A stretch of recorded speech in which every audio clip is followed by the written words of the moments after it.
Manje having adopted esengicela nje just one mover for the adoption waza ngobusuphamsile iphuthumile iyaphuthuma le ndoda ngathi bilinde mina nje ukuthi ngizobiza No, thanks, Comrade Chair. I'm Jabulo Mtola from Moses Mapinda region. I'm moving for adoption of that declaration. Abonakele comrade. Ya, salisukuma comrade ngoba nawe ngathi busulindele ukusekela nje vele. Kwama comrade asheshayo.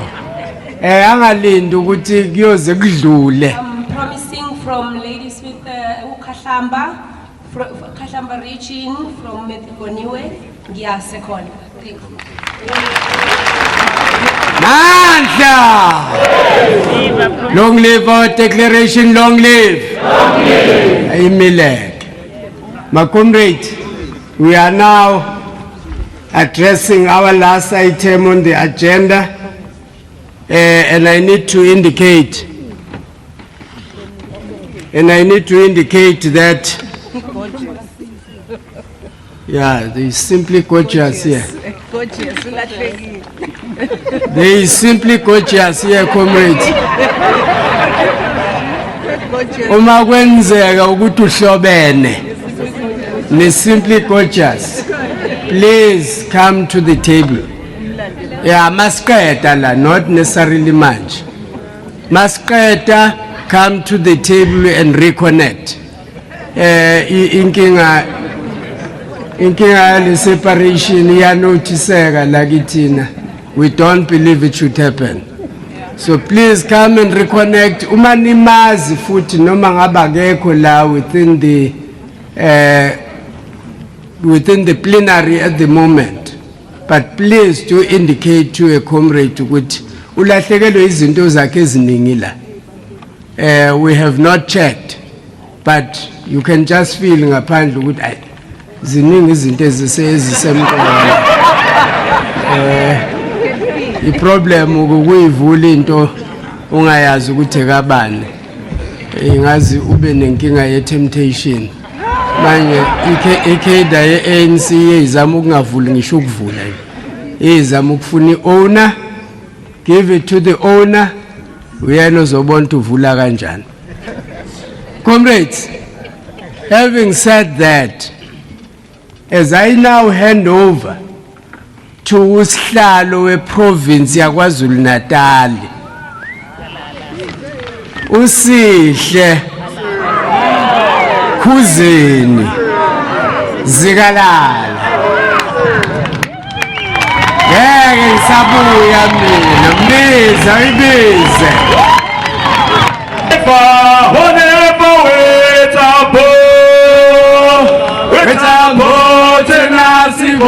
Weka uzalala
Osizo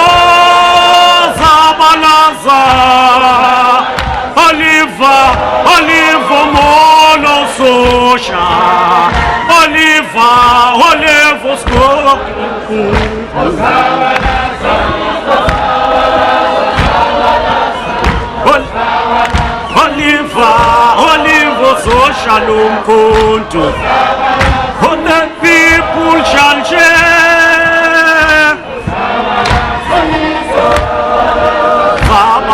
Amandla. Long live ANC, long live. Long live KwaZulu, long live.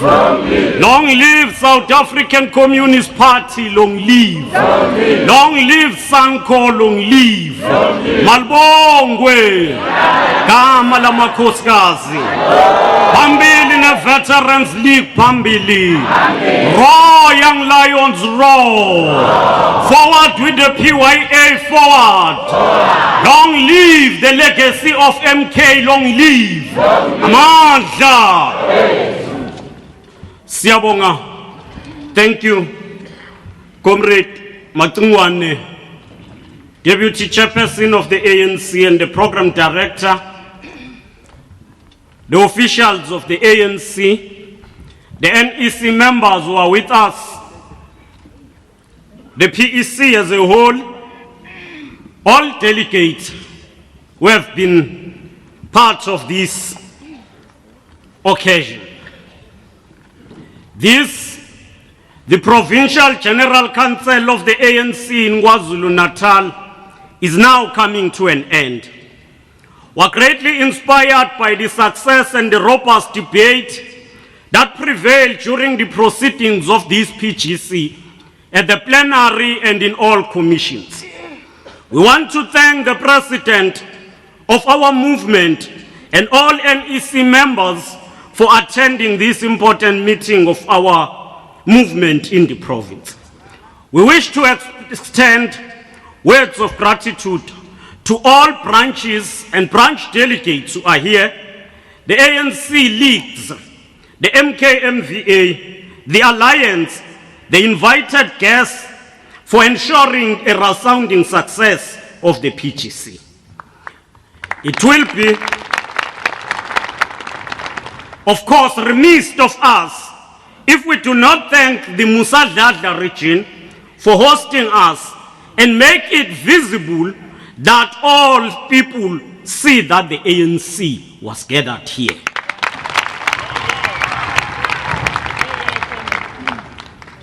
I'm sure that those who are analysts, though I don't know what it takes to become an analyst, those who are analysts who have always been projecting the KwaZulu-Natal as divided, as pieces that would be taken by anyone, would draw a conclusion from this PGC that we still remain an ANC in KwaZulu-Natal, which debate and emerge as a collective. I have no doubt in my mind that as we rise from this PGC, we can all agree that we are more wiser than we were when we met here 2 days ago, and therefore ready to advance our policy propositions as we go to the National Policy Conference. Emerging from this PGC is a contingent of cadres and activists prepared to confront perennial challenges of poverty, unemployment, and inequality. As asserted by President Jacob Zuma, the enemy continues to live and fight irrespective of whether or not we recognize its permanent presence. We want to state without any hesitation that today in our country, there is a convergence of forces who share a common short-term goal, which is to remove President Zuma and eventually the ANC from power, but do not share a common objective on what would happen in the aftermath. It is a short-term objective. They are united only on that, but they've got no common agenda after that. That is what makes these forces to be even more dangerous, illogic, and unreliable. Placing any trust on them is a very serious risk for the future of our people and that of generations to come. Therefore, whether the court would have ruled in any way, ours in KwaZulu-Natal is that we remain with confidence to the President of the ANC. Therefore, being a member and a cadre of the movement requires people who are constantly engaged in the study of the revolution, factors that influence it, and the role of revolutionaries to shape it in the best interest of our revolutionary cause. The journey does not end here. As we rise from this PGC, we need to pay sufficient attention to the state of our organization and avoid temptation of allowing our individual conduct and desires to tarnish the image and the standing of the ANC. As we said when we started this PGC, the ANC is a movement and a parliament of the people. It exists solely to serve the people of South Africa. Its continued existence is dependent on the trust that people continues to bestow on it. As Moses Kotane once said, and I quote, "The revolution is about the people, and the people can be stolen," close quote. Therefore, we must at all times refuse to project the people movement through our own conduct and articulation as a movement that is self-serving. We should also not fall prey into fallacy of thinking that the ANC is immune from natural processes that characterizes any society. All societies do not consist of things, but of processes that brings things into and out of being. This is the dialectical relationship between the cause and the effect in the society. The ANC come into being as the result of the struggle of the people. If because of our conduct, people comes to the determination, wittingly or unwittingly, that their struggle can be best pursued outside the ANC will become irrelevant and eventually cease to exist. When the ANC ceases to exist, the gains of the revolution will be reversed, and the future generation will correctly put the entire blame on our shoulders. By that point, people would have been stolen. The motive forces of the National Democratic Revolution remains the working class, rural poor, the middle strata, who stands to benefit from the continuing struggle to build a national democratic society. These forces are characterized as Africans in particular and black in general. As a consequence, all our actions must be directed to the liberation of this very important segment of the society. As we continue to navigate through the difficult times that faces our movement and the revolution, we must never lose hope, even in the face of complex circumstances and difficult moments. The ANC president, on the first day of this PGC, took us into memory lane about what it means to be a cadre of the movement. The articulation by President is in line with the teachings of Chairman Mao Zedong that, and I quote, "What is correctly inevitable develops in the course of the struggle with what is wrong. The true, the good, and the beautiful always exist by contrast to the false, the evil, and the ugly, and grow in struggle with them. As soon as something erroneous is rejected, a particular truth accepted by mankind, a new truth begins to struggle with the new errors. Such struggle will never end." Close quote. As we prosecute the people's struggle under the ever-changing conditions, we must continue to sharpen our tools of analysis so that we are able to distinguish the trees from the woods, weed from fragrant flowers, and avoid accrediting the relative with the features of the absolute. This we will do and succeed in doing if we keep the African National Congress rooted among the masses of our people. There must be no difference between the ANC and the masses of our people, both in thinking and articulation of our aspirations. Whatever we say must resonate with the people.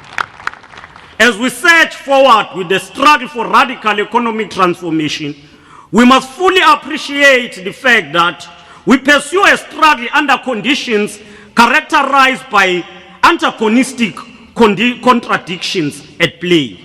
As observed by Karl Marx and Frederick Engels in the Communist Manifesto, and I quote, "The history of all hitherto existing society is the history of the class struggle.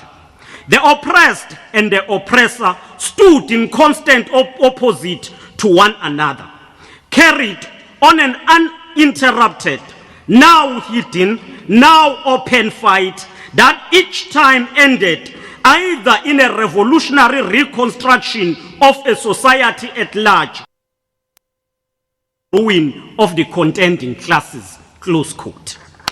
While appreciating this fundamental reality in South Africa, the national question became the primary contradiction to be resolved toward an attainment of a non-racial, non-sexist, democratic, united and prosperous society. This has always been understood not as the postponement of the class struggle, but instead the interconnectedness of the class struggle and the resolution of the national question. 23 years into democracy, the uninterrupted battle between the contending classes in South Africa is now an open fight. The oppressor is uncomfortable with the project of radical economic transformation, which is an immediate agenda and the plight of the oppressed class, as represented by the ANC. This is a permanent war, which President Jacob Zuma amply referred to it during his address to this PGC. It is an open fight. Those who own means of production, those who are within the capitalist, who enjoy capitalism, and those who are living in poor conditions. Because of this unending and uninterrupted battle, an economic warfare has been unleashed against the ANC and its government. Hence, our economy has been put into junk status by rating agencies. We understand this to be an economic warfare because the decisions to downgrade the economy of our country were taken not on the basis of soundness of our economic policies, but on political consideration after the president exercised his constitutional prerogative to reconstitute the cabinet. In this regard, it must be clear, sovereignty of South Africa remains important. The struggle to liberate our people from bondages of socio-economic oppression, which remains as the legacy of oppression, needs to continue.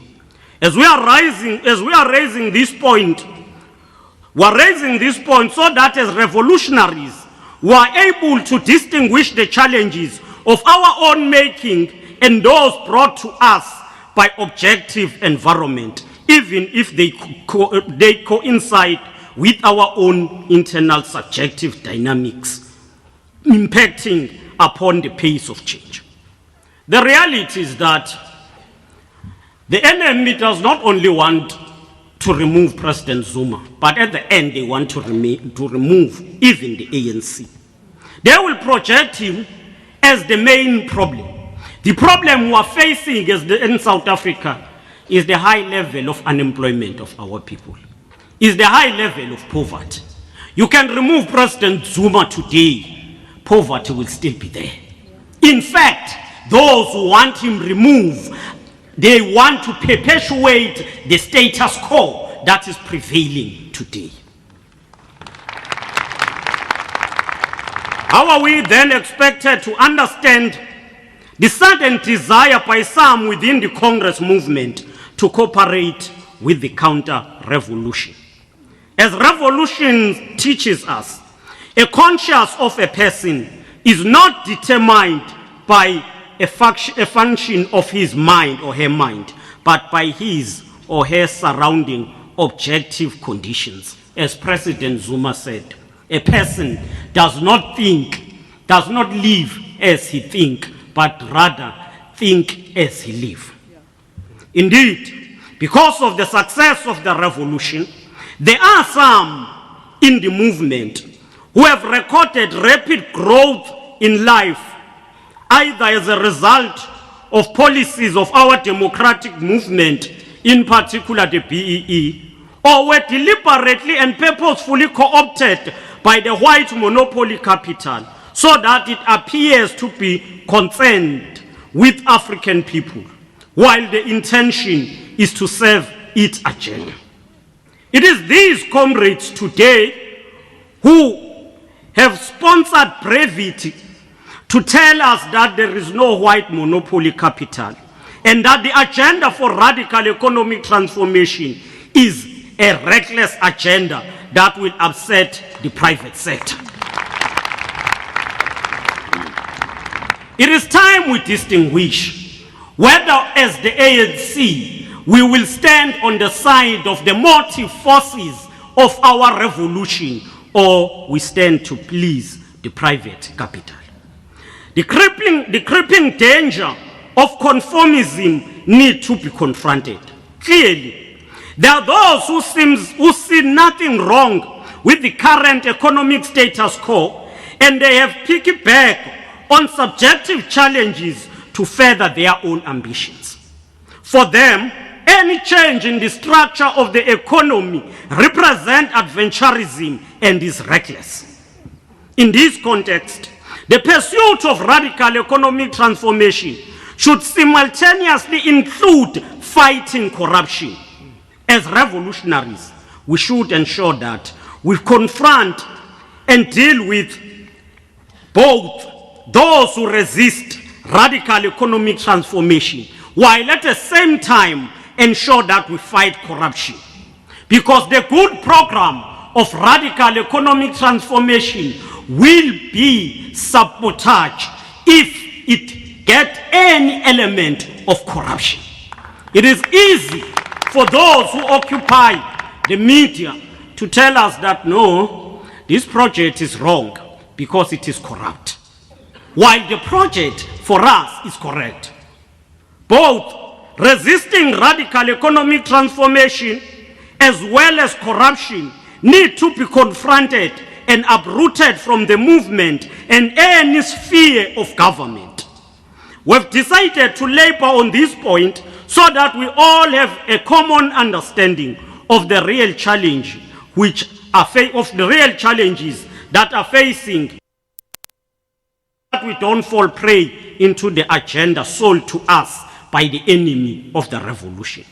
As we move to the policy conference, we must buttress the project of radical economic transformation with decisiveness and policy position that will move the economy from the hands of the few white males to the masses of our people. We need to move with speed to economically empower the majority of our country, the Africans in particular. In the political overview, we lifted up some key policy proposals that we needed to advance. It is impressive that some of those have become the resolutions of this PGC. Among those the PGC have agreed on, we are unanimous in our view that there can be no progress without a strong and a united ANC. We are firm and unanimous on the importance of land redistribution, and in that regard, we are firm on land expropriation without compensation. As an approach to achieve this, we are going to engage that the ANC should lobby all African parties in parliament to review the constitution of the country. If that fails, we can thereafter go for a referendum. We affirm on our view that free and quality education up to the first degree is the correct way that leads to skills revolution and build human capital needed for a developmental state. We affirm on our position that the renewal of the National Liberation Movement, the ANC, is not an option, but a revolutionary imperative for continued survival of the movement. We are firm and unanimous that as part of strengthening the head office of the ANC, we will advocate, in addition to other NEC members who are full-time, that there should be a review of the constitution to accommodate the existence of 2 deputy secretaries, one responsible for monitoring, evaluation and research, and another one responsible for organizational building and campaigns. We are committing ourselves to rise above parochial provincial interest if anything of them compromises unity of the ANC. For that matter, as the ANC in KwaZulu-Natal, we are going to intensify the engagement with other provinces on the issue of the leadership of the ANC, so that the 54 the ANC does not produce the leadership which will be in one slate, but will ensure that we elect the leadership coming from all sides proposed by members of the ANC. As the PGC, we are unanimous on principles that should inform the selection and election of the leadership. Revolutionaries are not born, but constructed by the struggle of our people, not by the position they hold in the revolution. As KwaZulu-Natal, we do not subscribe to the notion that the election of the deputy president implies that that comrade is automatically ordained to be a successor to the incumbent. If it was so, there would have been no need for elections. In addition, we understand that only as an unwritten principle of the movement. But in addition to such unwritten tradition, the leadership elections should be driven by the strategic task and the quality of available pool of leadership rather than a supposedly natural selection due to the current leadership position. The assertion that a deputy is an inherent successor, therefore, is not the only principle that defines the election of the leadership. We reiterate the principles that we have adopted from yesterday, that the leadership that we will elect will be those that will prioritize unity of the movement. The leadership that we will elect will be the leadership that will fight factionalism and corruption in all structures without being selective. But moreover, the leadership that we will elect will be one that will be prepared to advance radical economic transformation, including expropriation of land with no compensation, including industrialization in South Africa. It is for that we must be principled in our engagement as we go to the national conference. The leadership must be chosen on the strength of its qualities and not only the position they hold. I would like to express our revolutionary gratitude to the branches of the ANC, the leagues, and everyone who participated in this conference. But more than that, we thank also the media. We've seen that there has been a contingent of the media which attended our conference and participated in covering the events that were taking place, and we are grateful and we want to thank them for that. All of us made a profound statement that unity of the ANC is sacrosanct. I know that all of us are committed to ensure that this undertaking does not become an empty statement, and therefore all of us need to work, intensify unity within structures of the organization. On our collective shoulders lies a heavy obligation to ensure that the future generation does not pass a judgment on us as contingent of activists who betray the undertaking we sign upon joining the ANC. Once again, history and reality impose a duty on all of us as revolutionaries to maintain a dynamic contact with the masses of our people. And thus, in this, the year of Olivo Reginald Tambo, let us make the ANC in KwaZulu-Natal united. Let us as KwaZulu-Natal deepen unity of the movement. The struggle continue. Amandla! Amandla! Long live ANC, long live. Comrades, this PGC, with great success it had, is now adjourned. Siyabonga.